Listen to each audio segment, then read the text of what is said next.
Well, we'll come back to you in just a few more moments. So among those making the case for tax cuts has been the former Prime Minister Liz Truss, who's been speaking at an event this lunchtime at the Conservative Party conference. We need to unleash business across Britain. We need people to want to invest in our country. We need businesses to be able to expand, to grow, to create new jobs, to create new ideas. That's why I'm calling upon the Chancellor at the autumn statement to put corporation tax back down to 19%. And frankly, if we can get it lower, the better. Because what we know is we know that when businesses are able to keep more of those funds, that is where the future comes from. It's where the opportunities come from. It's where the jobs come from.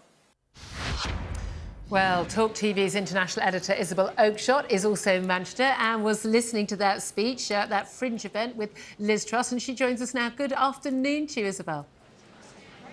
Hello there. Well, let me just first of all set the scene for this Liz Truss event.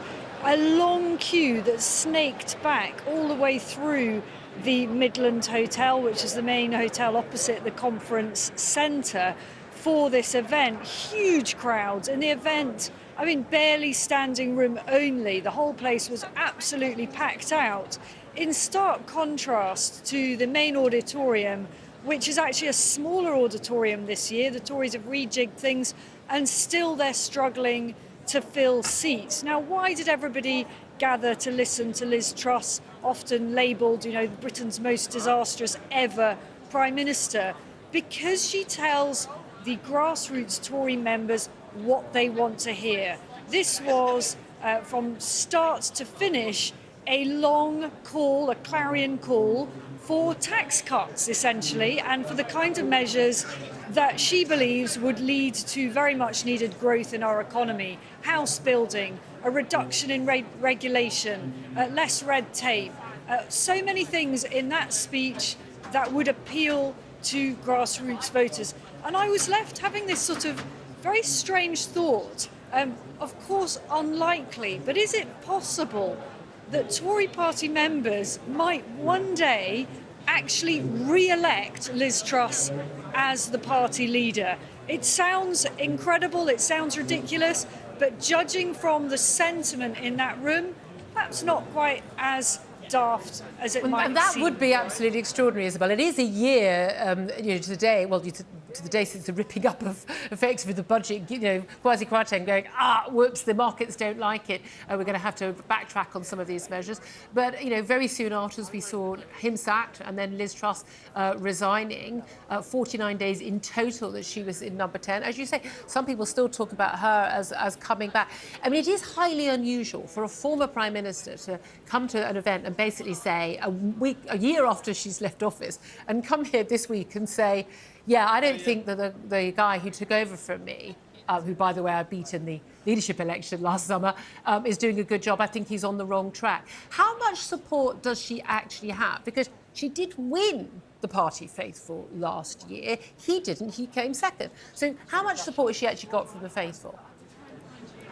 I mean, the other weird thing is, of course, she's effectively criticising the entire agenda of the Chancellor, Jeremy Hunt, who she herself appointed, albeit very briefly.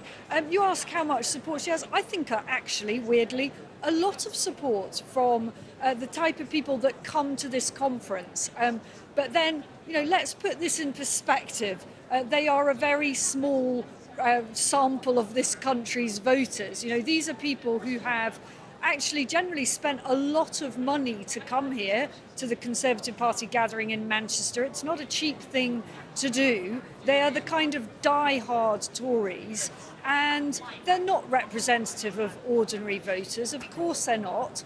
But nonetheless, within the party, and it is the party that decides who their leader is, she remains a very significant popular figure. Can I ask you also... The problem is, just in case we get too carried away here with the idea that Liz Truss might come back, of course, under the way the Tory leadership rules work, she would have to get, first of all, a popular support within the parliamentary party, and that looks like a much more difficult ask. Doesn't it? Just well, I wanted to come on to that because it's quite interesting how many the prominent women in the party seem to be vying to take over from Rishi Sunak if and when there is a Tory defeat next year at the general election. The likes of Kemi Badenoch, Suella Braverman, even Priti Patel, Penny Mordaunt, lots of the names that were around last time round.